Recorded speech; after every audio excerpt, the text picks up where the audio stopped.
ka at kay Jesus tayo ay sumunod.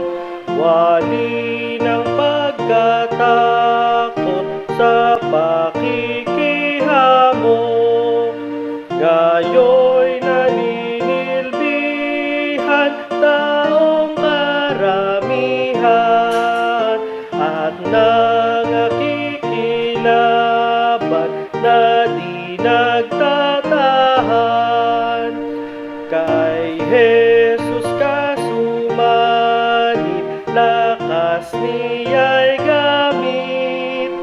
Wala kang masasapit sa hina mong labis.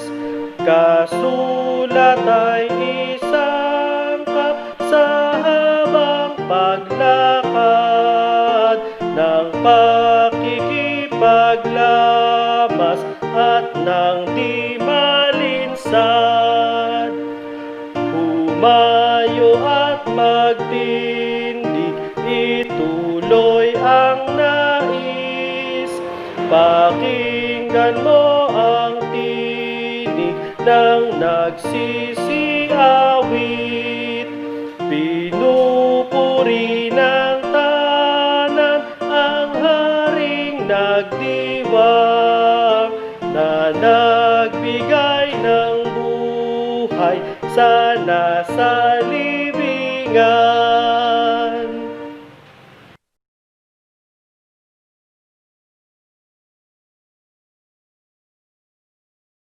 Isang mapagpalang araw po sa ating lahat. Samahan niyo po ako magbasa sa mga awit 134:1 verse 3. Lumapit kay Yahweh at kayo'y magpuri, mga naglilingkod sa templo kung gabi. Sa loob ng templo'y siya'y dalanginan. Taas kamay na si Yahweh papurihan. Pagpalain nawa kayo ni Yahweh, Diyos na lumikha ng langit at ng lupa. Magmula sa Zion ang iyong pagpapala. Manalangin po tayo. Dakilang Diyos, mong makapangyarihan sa lahat, pinupurit, pinapasalamatan ka po namin sa araw na to, Lord. Maraming salamat po at dinala niyo po kami tulad upang makapagpuri sa inyo, Lord. Nawa po, Lord, ay kayo na po yung magpagaling sa buong sanlibutan, Lord, at ikaw na po yung siyang maging center ng aming gawain, Lord. Yun lamang po ang aming samutalang sa pangalan ni Jesus. Amen. Okay, so magandang hapon po sa ating lahat. Sa panahon po natin ngayon, napakarami po natin problema, pero hindi po tayo magpapapigil sa pagpupuri. Amen po ba? Amen! Yeah, sabahin po kami para ulitin natin, Panginoon. Ito natin ang araw-araw. Ang buong sigla. Amen!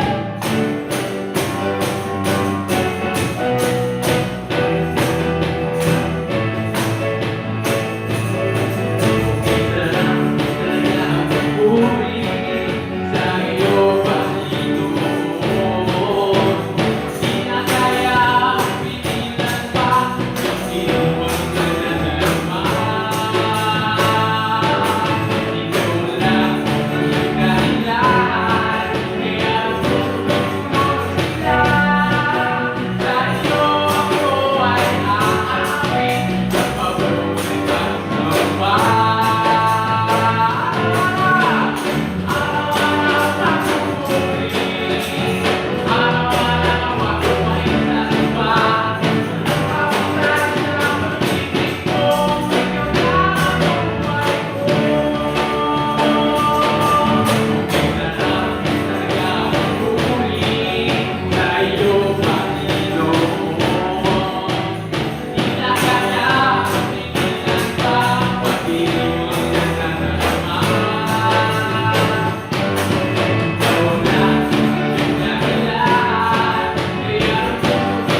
ng Diyos, mga sa lahat.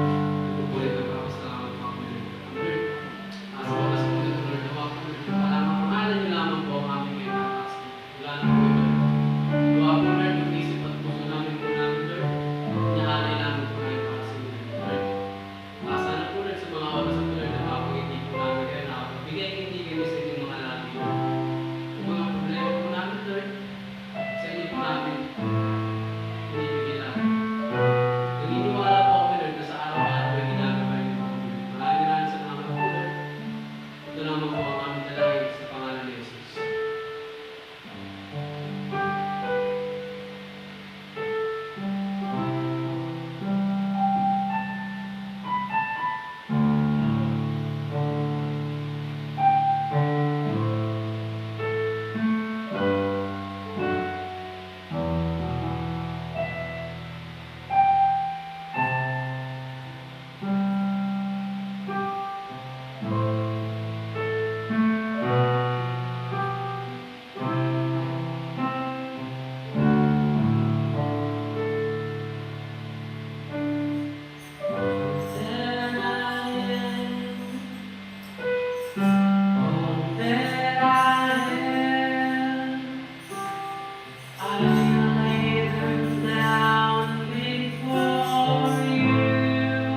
Tayo po ay manalangin. Dakilang Diyos, Amang makapangyarihan sa lahat, maraming salamat sa magandang araw na patuloy mong ipinagkakaloob sa amin upang ikaw ay sama-sama naming purihin, sambahin, sa ano at iba't ibang kaparaanan. Sa mga sandaling ito, Panginoon, lubos ang aming pagtitiwala na dinidinig mo ang aming pananalangin sa mga sandaling ito. Ikaw, O Diyos, Amang makapangyarihan sa lahat, na nagbibigay sa amin ng kakayahan at katalinuhan upang ganapin ang iyong kalooban sa iba't ibang kaparaanan sa mga panahong ito ng modernisasyon at sa panahong ito ng digital. Dalangin namin, Panginoon, na ikaw ang patuloy na sumama sa bawat isa sa pagharap namin sa maraming bagay na aming pinagdadaanan. Maraming salamat sa iyong pagdinig sa aming mga panalangin. Maraming salamat sapagkat patuloy mo kaming binibigyan ng buhay at kalakasan. Maraming salamat sapagkat nadadama namin na sa gitna ng ganitong kalagayan, ng limitasyong pagkilos at maging limitasyong pagsamba, ay patuloy mo kaming dinidinig sa aming mga pananalangin. Kaya't sa mga sandaling ito, patuloy naming itinataas ang buong iglesia. Ikaw nawa ang patuloy na pumatnubay at gumabay. At nawa, Panginoon, patuloy mo kaming bigyan ng pagkakataon na mapaglingkuran ka at ang aming bayan, maipahayag ang iyong mabuting balita, magpatotoo sa iyong pag-ibig at pagkalinga sa bawat isa sa amin.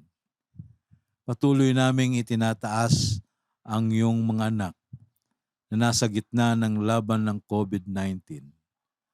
Tulungan mo sila, bigyan mo sila ng kalakasan, higit sa lahat ay yung malulusog na pangatawan upang sa mga panahon na sila ay nag-aalaga sa mga may karamdaman, patuloy silang naliligtas sa anumang kontaminasyon ng virus na ito.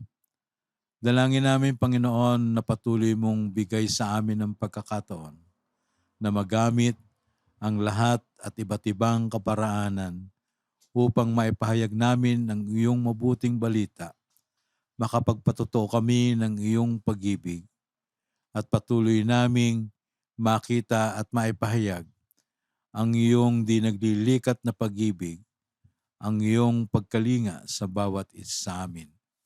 Patuloy naming idinadalangin ang aming bansa. Tulungan mo kami, tulungan mo ang lahat ng pamunuan upang makita ang pinakamabuting paraan sa paglaban at sa pamamahala ng aming bayan. Nawa, Panginoon, ikaw ang patuloy na magpala sa iyong mga anak. Higit sa lahat, bigyan mo sila ng sapat na kakayahan at katalinuhan upang mapagtagumpayan at muling maibangon ang ekonomiya ng aming bansa. Idinadalangin din namin sa iyo, Panginoon, ang lahat ng mga iglesia, ang lahat ng buong kakristyanuhan na patuloy nawang magkaroon ng pagkakataon na sambahin ka sa iba't ibang kaparaanan na iyong inilalagay sa aming mga kamay. Umaasa kami ng iyong pag-iingat at ng iyong walang sawang pakikisama. Patuloy din naming inilalapit sa iyo ang aming mga kapatid na malayo sa aming piling. Patuloy mo silang patnubayan at ingatan at higit sa lahat iligtas sa anumang karamdaman. Patuloy naming itinataas, O dakilang Ama, ang iyong pag-ibig sa bawat sa amin at nagpapasalamat kami sa katiyakan ng iyong pagpapatawad. Kaya't palagi kaming lumalapit sa iyo. Hinihingi ng kapatawaran ang marami naming pagkukulang. mga bagay na nagagawa namin na hindi kalugod-lugod sa iyong dakilang harapan, maging sa isip o sa gawa. Maraming salamat sa pag-ibig ng iyong bugtong na anak, sapagkat ito ang nagbibigay sa amin ng katiyakan na kami ay iyong pinatatawad. Dalangin namin na patuloy mo kaming samahan sa paglalakbay namin sa ibabaw ng mundong ito at ipagkaloob mo sa amin, Panginoon, ang isang pagtatagumpay laban sa COVID-19 at patuloy na kahilingan namin na matapos na ang aming pinagdadaanang ito at bumalik kami na muling sama-samang magpupuri, magpapasalamat at sasamba sa iyo. Umaasa kami ng iyong patuloy na pagkalinga, ng iyong walang sawang pakikisama. Sa pangalan ng aming Panginoon at tagapagligtas na si Kristo Jesus, ito po ang aming dalangin. Amen. Buksan po natin ang ating mga Biblia sa Romans 10 verses 5 to 15. Ganito ang isinulat ni Moses tungkol sa pagiging matuwid batay sa kautusan. Ang tumutupad sa kautusan ay mabubuhay ayon dito. Ngunit ganito naman ang sinasabi tungkol sa pagiging matuwid batay sa pananampalataya. Huwag mong sabihin sa iyong sarili, sino ang aakyat sa langit, na para bang nais pababain si Kristo. Huwag mo ring sabihin, sino ang bababa sa kaililiman, na para bang nais pabangunin si Kristo mula sa mga libingan. Sapagkat ganito ang sinasabi, malapit sa iyo ang kautusan, nasa iyong mga labi at nasa iyong puso. Ang tinutukoy dito ay ang salitang ipinapangaral namin tungkol sa pananampalataya. Kung ipahahayag ng iyong labi na si Jesus ay Panginoon at buong puso kang sasampalataya na siya'y muling binuhay ng Diyos, maliligtas ka. Sapagkat sumasampalataya ang tao sa pamamagitan ng kanyang puso at sa gayon ay pinapawalang sala ng Diyos. Nagpapahayag naman siya sa pamamagitan ng kanyang labi at sa gayon ay naliligtas. Sinabi nga ng kasulatan, walang sino mang sumasampalataya sa kanya ang mapapahiya, kaya't walang pagkakaiba ang katayuan ng Hudyo at ng Hentil. Iisa ang Panginoon ng lahat at siya'y masaganang nagbibigay sa lahat ng tumatawag sa kanya. Dahil sinasabi ng kasulatan, maliligtas ang lahat ng tumatawag sa Panginoon. Paano naman sila tatawag sa kanya kung hindi sila sumasampalataya? Paano sila sasampalataya kung wala pa silang napakinggan tungkol sa kanya? Paano naman sila makakapakinig kung walang mangangaral sa kanila? At paanong makakapangaral ang sinuman kung hindi siya isinugo? Tulad ng nasusulat, okay, gandang pagmasdan ang pagdating ng mga may dalang magandang balita. Pagpalain nawa ng Panginoon ang pagkabasa ng kanyang mga salita. Ayan. Isang magandang araw po sa inyong lahat. Ako po ang inyong lingkod. Muli, nagpapakilala sa inyo si Predicador Chris Maderaso upang ihayag ang mabuting balita sa araw na ito na matatagpuan natin sa Roma Kabanata 10, talatang 5 hanggang 15. Ganito po ang sinasabi, akin pong babasahin sa inyo. Sapagkat isinulat ni Moises na ang tao gumagawa ng katuwiran ayon sa kautusan ay mabubuhay dahil dito. Dadapot sinasabi ng katuwiran ayon sa pananampalataya ang ganito, huwag mong sabihin sa iyong puso sino ang aakyat sa langit sa makatuwid bagay upang ibaba si Jesus. Number 7, oo, sino ang mananaog sa kailaliman sa makatuwid baga upang iakyat si Kristo mula sa mga patay? 8, dadapat ano ang sinasabi nito? Ang salita ay malapit sa inyo, sa inyong bibig, at sa inyong puso.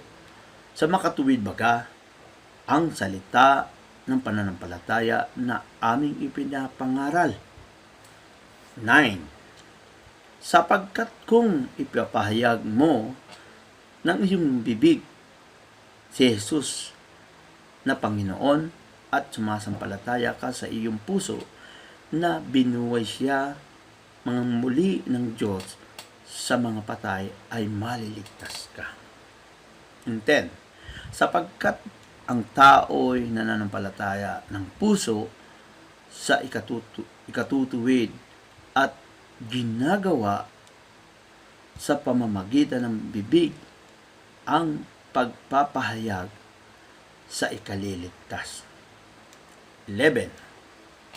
Sapagkat sinasabi ng kasulatan, ang lahat na nasa kanya'y magsisampalataya ay hindi mapapahiya. No? And 12, sabi dito, sapagkat walang pagkakaiba ang Hudyo at ang Griego, sapagkat ang Panginoon din ay siyang Panginoon ng lahat at mayaman siya sa lahat ng sa kanya'y nagsisitawag. 13, sapagkat ang lahat na nagsisitawag sa pangalan ng Panginoon ay maliligtas. And 14, paano nga sila magsisitawag doon sa hindi nila sinasampalatayanan?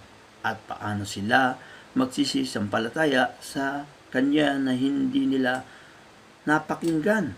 At paano sila makapakikinig na walang tagapangaral? 15, at paano sila magsisipangaral kung hindi sila mga sinugo, gaya ng mga nasusulat? Anong pagkaganda ng mga paa niyaong mga nagdadala ng masasayang balita ng mga bagay na mabuti. Yan po, isang katotohanan na pagbubulay-bulayan natin. Tayo sumandaling manalangin. Dakila namin Diyos, amang makapangyarihan sa lahat.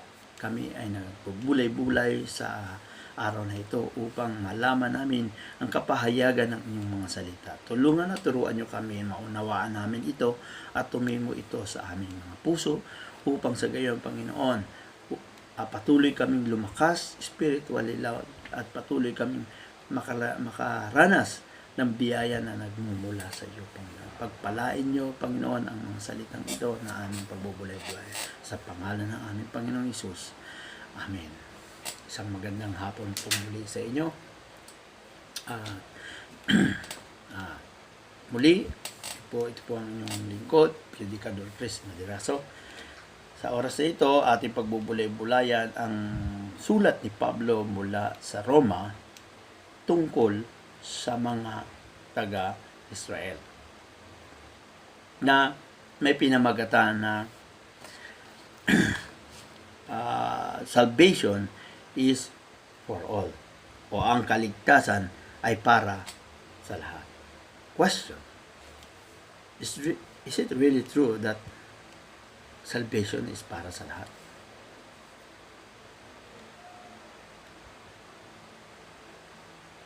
Yes. Sinabi ng Diyos yun eh.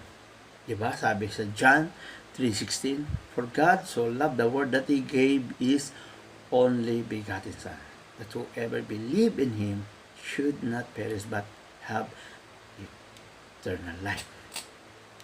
No? Para sa lahat. No? Binigay ng Diyos ang kanyang bugtong na anak dahil mahal niya tayo. Pero tanong uli, ang lahat ba ay tumanggap at maliligtas? Yun ang hindi ko alam. Kung ang lahat ng tao ay tumanggap. Kasi even in the time of death, ang tao pwedeng tumanggap. Pwedeng sabihin niya, before siya mamatay, sabihin niya, Lord, patawad. Diba? Kaya hindi ko pwedeng i-judge o maging judgmental ako na siya ba ay ligtas o ano. Tanging ang Diyos lang Ang Diyos lang ang makakaalam ng kaligtasan ng bawat isa. Amen? At sa oras na ito, ating pagbulay-bulayan yung tungkol sa sulat ni Pablo sa mga taga-Roma at sa buhay ng mga taga-Israel. No? Bakit ganun na lamang kasidhi yung panawagan ni Pablo sa mga taga-Israel? No?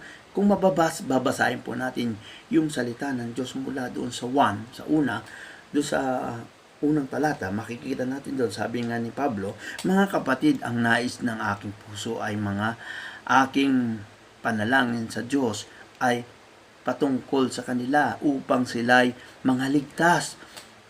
Ito yung mga taga-Israel, pinili ng Diyos to eh. Diba?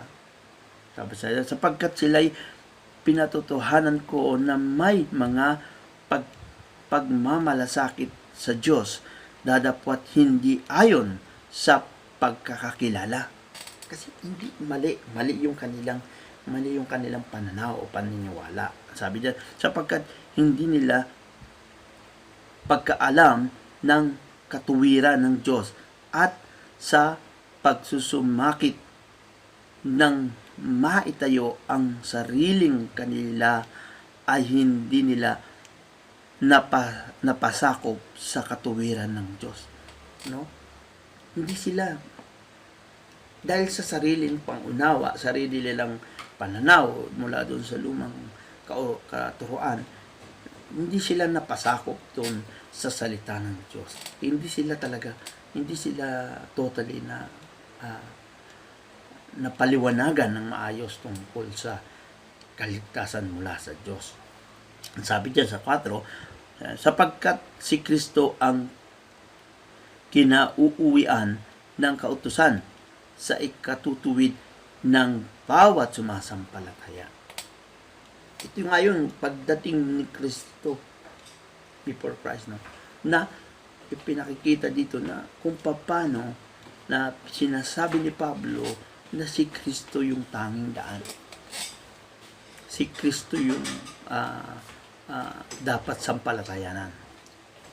Kaya sabi diyan sa 5, sapagkat isinulat ni Moises na ang tao ay na gumagawa ng katuwiran ayon sa kautusan ay mabubuhay dahil dito. Yun ang pananaw nila. Diba? Yun ang paniniwala nila, ang katuwiran nila nito. Kaya, kung ayon sa kautusan ay ginagawa mo ay mabubuhay ka. Pero may mga kautusan sa Lumang Testamento na hindi naman dapat natin sundin, hindi naman dapat natin hindi naman totally hindi susundin, pero alam na natin, pero ito yung mga reference natin para makita natin kung ano yung tama dito sa bagong tipan na makikita natin. Ito yung pinapaliwanag ni Pablo kay Kristo, kasi si Kristo ang tanging daan ang gustong ipaliwanag ni Pablo. Tanong, bakit nga ba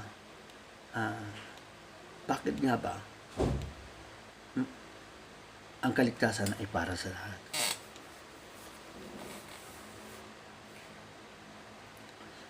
Kasi ito yung sa katotohanan, ito ay isang kapahayagan ng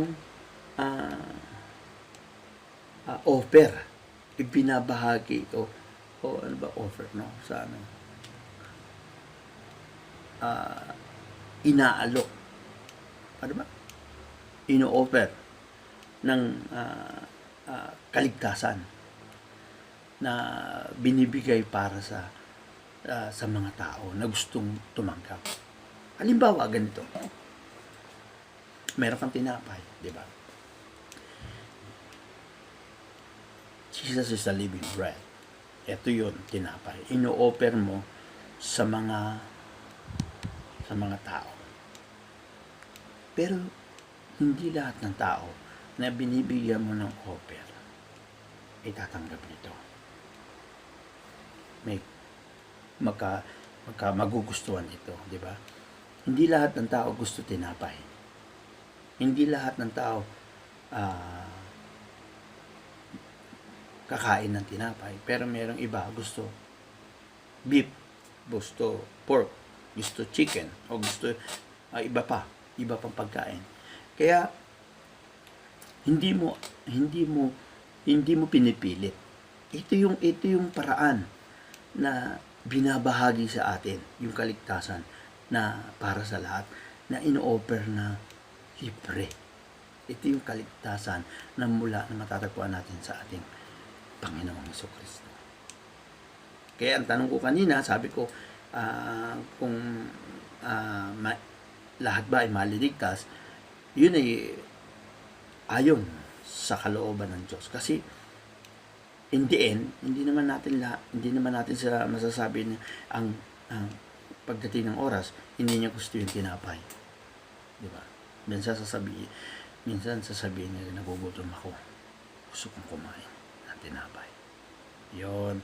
Kaya doon natin masasabi na ang kaligtasan ay para sa lahat. No? Paano ba natin matatanggap? At ano yung dapat natin gawin para matanggap natin yung offer ng Diyos, yung kaligtasan para sa lahat? Dito po sa ating binasa ay meron pong 5 mahalagang puntos na maaari nating pagbulay-bulayan at maunawain kung ano ba ang nais ng Diyos sa buhay natin. Una, makikita natin dyan. Tingnan natin, basahin natin. Sabi dyan,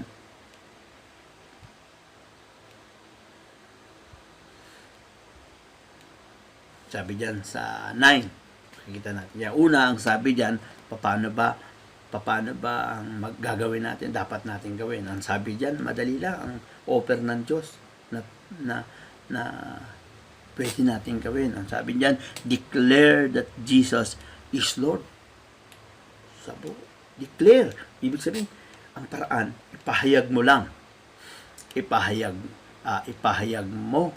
Sapagkat kung ipapahayag mo sa iyong bibig, si Jesus na Panginoon at sumasampalataya ka sa iyong puso na binuhay siya muli ng Diyos sa mga patay, ay maliligtas ka. No? Yun lang, simple lang, no? Yung simple lang yung offer ng Diyos sa atin. Yung declare. No? Ipahayag mo sa iyong labi na si Jesucristo ang iyong Panginoon. Declare. No? Simple lang yung offer ng Diyos. Pero hindi mo matanggap. No? Gusto mo ng kaligtasan pero ayaw mo siyang tanggapin. Kapatid, ito yung panahon na kailangan mo si Kristo sa buhay mo. Ito yung panahon na walang ibang tutulong sa iyo kundi si Kristo. Ito yung panahon na walang ibang dadamay sa iyo kung hindi ang Panginoong Jesucristo. Ito yung offer niya. Salvation para sa lahat. Ang gagawin mo lang, i-declare mo, ipahayag mo ng iyong labi na si Jesucristo ang iyong Panginoon. Si Jesus na Panginoon na sumasampalataya ka sa iyong puso na binuhay siya muli ng Diyos sa mga patay, ay maliligtas ka, kapatid. Declare. Yan ang una. Pangalawa, faith truly in your heart. Faith truly manampalataya ka ng totoo sa iyong puso. Manampalataya ka. Anong sabi diyan sa 10? Sapagkat ang tao'y nananampalataya ng puso sa ikatutuwid at ginagawa sa pamamagitan ng bibig ang pagpapahayag sa kaligtasan. No?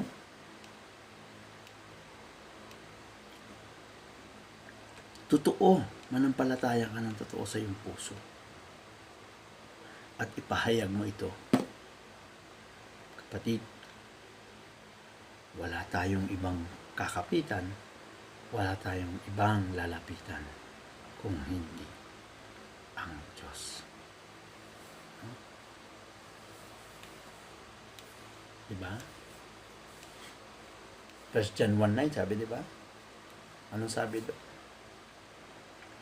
Kung ipapahayag mo sa iyong mga labi, ang Diyos ay tapat na ikay patatawarin at lilinisin sa lahat ng iyong karumihan.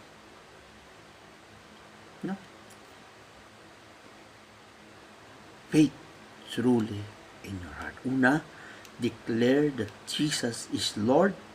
Second, faith truly in your heart. And third, believe and you receive. Maniwala ka at matatanggap mo yung blessing. Amen? Naniniwala ka ba, kapatid, na ang blessing ay matatanggap mo kapag kasi nanampalataya ka, naniwala ka na ibibigay sa iyo ng Diyos. Ano ang sabi dyan sa 11? Pakinggan po natin. Sapagkat sinasabi ng kasulatan, ang lahat na sa Kanya'y nagsisimpalataya ay hindi mapapahiya. Kapatid. Di ba ang ganda ng offer ni Lord? Yung kanyang, yung simpleng alok, ibinibigay ng Diyos sa atin. Simple. Di ba? Maganda ang binibigay ng Lord sa atin. Simple lang ang sabi niya. No? Hindi ka mapapahiya. Marireceive mo kung ano man yung mga pinanalang mo sa Kanya at pinanampalatayan mo, kapatid. Hindi ka mapapahiya. Ibibigay sa iyo ng Diyos dahil mahal ka ng Diyos. Amen? And fourth, sabi diyan, God never failed to His promise. Ang Diyos hindi nabigo o hindi siya nabigo sa mga bagay na pinangako niya sa atin. Anong sabi diyan sa 11 and 12 and 13? Sabi diyan, sapagkat walang pagkakaiba ang Hudyo at ang Griego, sapagkat ang Panginoon din ay siyang Panginoon ng lahat at mayaman siya sa lahat nang sa Kanya'y nagsisitawag. Sapagkat ang lahat na nagsisitawag sa pangalan ng Panginoon ay maliligtas. Hindi yan joke. Kapatid, hindi yan joke. Promise ng Panginoon yan. Kailangan lang natin gawin ay sumunod ng tama. Kapatid, hindi yan joke. Talagang pangako niya noon hanggang ngayon, tinutupad ng Diyos yan. Binibigay ng Diyos kung ano yung kanyang pangako. Sabi nga dyan, sapagkat ang lahat na nagsisitawag, diba? Sabi, nagsisitawag sa pangalan ng Panginoon ay maliligtas. So, pag tumawag ka sa Panginoon, meron kang kaligtasan. No? Sabi sa 13, di ba? Ang lahat na nagsisitawag sa pangalan ng Panginoon ay maliligtas. Promise niya yan. Call upon me and will answer you. Jeremiah 3:3. Diba? Sabi sa Jeremiah 3:3. Tapos may sinabi din ng Panginoon na anuman ang kanyang hilingin sa pangalan ko, ipagkakaloob ng Diyos. Yan yung promise ng Panginoon. Hindi yan magbabago. And the last, sabi dito, sa 14 and 15, God need you and call you to spread the gospel to all nations. Sabi diyan, God need you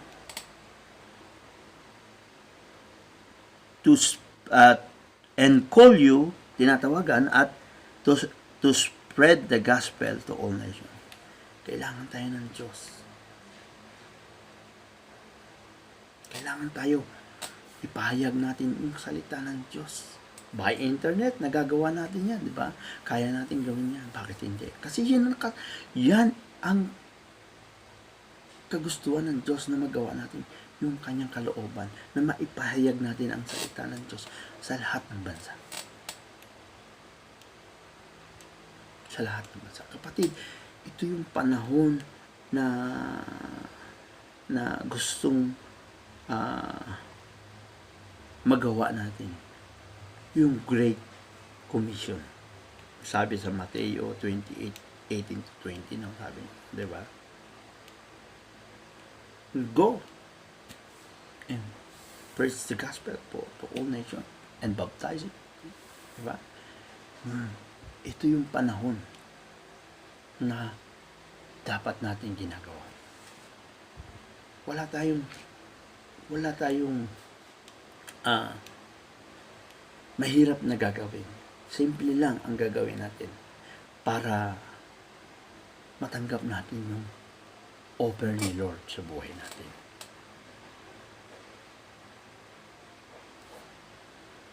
Una, ang sabi dyan, declare that Jesus is Lord. Second, faith truly in your heart. And third, believe and you receive. And the fourth, God never failed to His promise. And lastly, God need you and call you to spread the gospel to all nations. Sana po mga kapatid, gawin natin kung ano yung nais ng Diyos. Baka hanggang ngayon kapatid, hindi mo pa tinatanggap yung offer ni Lord. Baka hanggang ngayon, nagugumilahanan ka pa, hindi mo pa hanggang ngayon tinatanggap yung alok ni Lord sa iyo ng kaligtasan. It's about time pa, kapatid, na tanggapin mo yung offer ni Lord sa iyo ng kaligtasan. Kasi ito yung panahon, lalo na ngayon, na ang tao ay madaling bubuhal, madaling nawawala sa mundo. Hindi natin alam kung sino yung maaaring maapektuhan. Pero malakas ang pananampalataya natin sa Lord. Na kahit kailan, hindi niya tayo iiwan, hindi niya tayo pababayaan.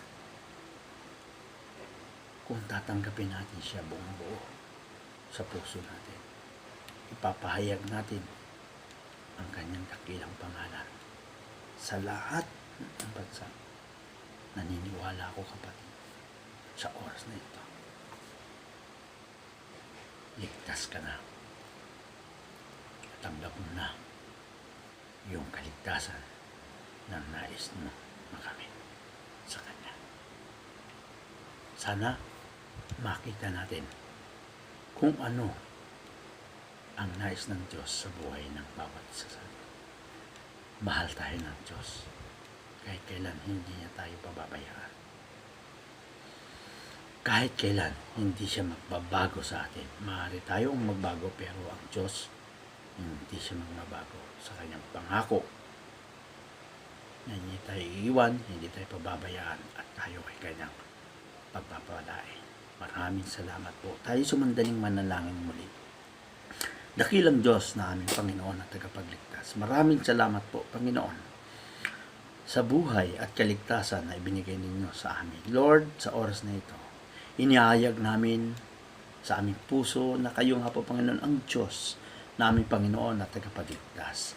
Kayo nga po, Panginoon, ang maghari sa amin. Kayo nga po, Panginoon, ang mahayag sa amin. Tulungan at turuan nyo kami, Panginoon, na magawa namin ang nais at kalooban nyo sa aming buhay. Lord, sa oras na ito, tinatanggap ka namin at inaangkin namin, Panginoon, ang inyong kaligtasan ibinibigay sa amin, Panginoon. Lord, kayo nga po, Panginoon, na maghari sa amin at mangusap kayo sa puso ng bawat isa. Kayo nga po, Panginoon, aming itataas sa aming buhay. Kayo ang aming dadakilain at ihahayag sa aming buhay. Maraming salamat po sa oras na ito. Sa inyo namin pinagkakatiwala ang aming mga buhay. Kayo ang aming Diyos na tagapagligtas na kailanman ay hindi kami pababayaan. Maraming salamat po. Ito ang dalangin namin na mayroon pasasalamat sa tanging pangalan ng aming Panginoong Hesukristo na aming Panginoon at tagapagligtas. Amen. Magandang hapon po o magandang araw po sa inyong lahat muli. God bless po.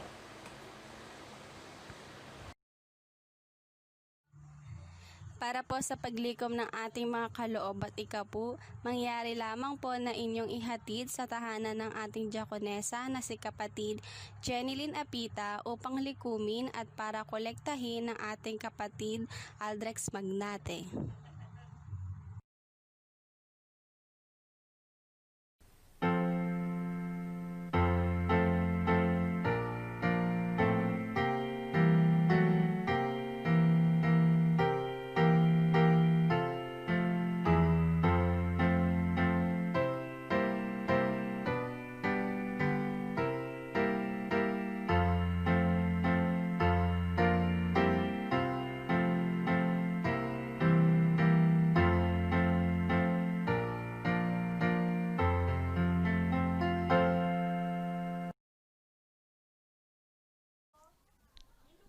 Mga balita at malasakit ng ating iglesia, ang mga gaganap sa ating pananambahan sa susunod na linggo, August 16, 2020, ay ang mga sumusunod. Presider, si kapatid Kelvin Dimaala. Sa opening prayer, si kapatid Natalie Makatalad. Sa Bible reading, si kapatid Karen Monteroyo. Ating pong offering, si kapatid Jenilyn Apita. At ating closing prayer ay si kapatid Gloria Magnate. Balitang pinansyal po para sa linggong ito. Meron po tayong kaloob mula sa Moreno family, 600 pesos. Anthony Matyong, 100. Apita family, 50. Joy Sombilon, 200. At Jennifer Sombilon, 100. Meron po tayong mga ikapu na nagmumula rin sa Moreno family, 500. ACM, 200. Apita family, 300. TJ's, 300. JLS, 170. Pong inaanyayahan ang lahat na sumama sa ating pong online worship. Ito po ay ginaganap tuwing alas 3 ng hapon live sa ating pong Facebook page.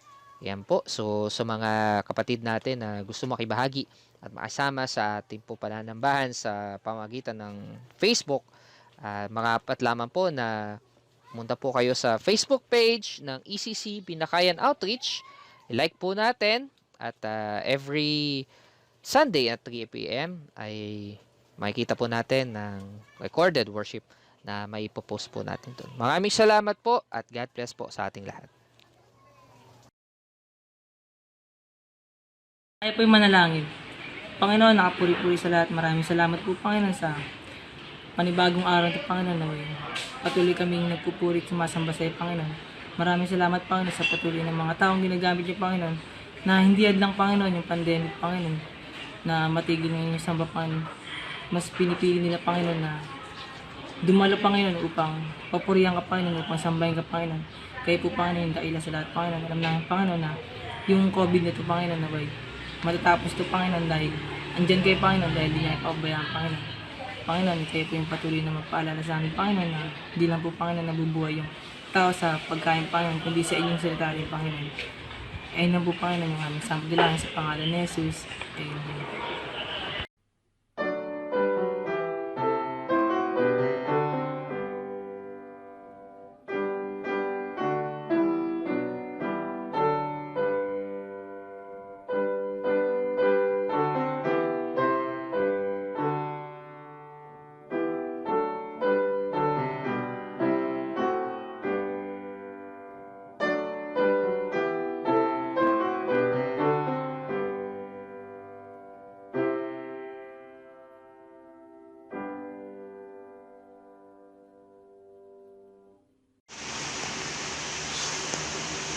Sumatin ang walang hanggang pagpipigig at pagpapala ng Diyos Amang makapangyarihan sa lahat, ang pagliligtas ng ating Panginoon Kristo, ang pakisa, pakisama at patnubay ng banal na Espiritu, mula ngayon at magpakailanman.